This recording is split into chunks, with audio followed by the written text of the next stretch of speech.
नमस्कार, विकास समाचारमध्ये आपले स्वागत।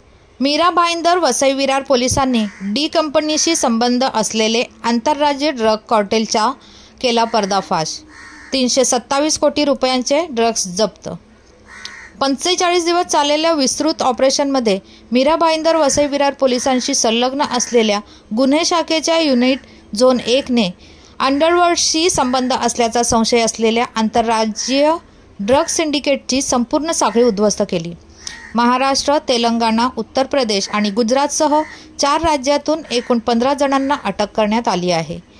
तर MD म्हणजे मेफेड्रॉन ड्रग, कच्चा माल आणि 2 कोटी रुपयांहून अधिक किमतीची मॅन्युफॅक्चरिंग उपकरणे जप्त करण्यात आली आहेत।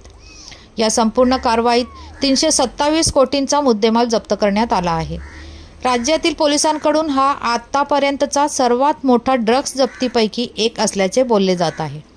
पोलीस आयुक्त मधुकर पांडे यांनी उघड केलेल्या घटनाक्रमानुसार या कारवाईला शोएब हनीफ मेमन आणि निकोलस लिओफ्रेड टायटस नावाच्या 2 पॅडलरच्या अटकेपासून सुरुवात झाली।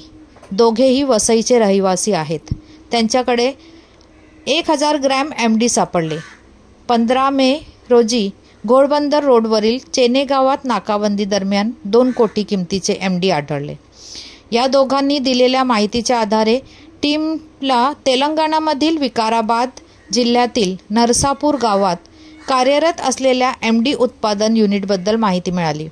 पोलीस निरीक्षक अविराज कुराळे यांच्या देखरेखीखाली API प्रशांत गांगुर्डे यांच्या नेतृत्वाखाली पथकाने 17 मे रोजी उत्पादन युनिटवर छापा टाकून दयानंद मानेक मुद्दनूर उर्फ दया आणि नासिर जानेमिया शेख उर्फ बाबा, दोघेही हैदराबादचे रहिवासी होते। धन्यवाद। वसईहून मी शहनाज शेख, विकास समाचार चॅनलला लाईक, शेअर, सबस्क्राईब जरूर करा।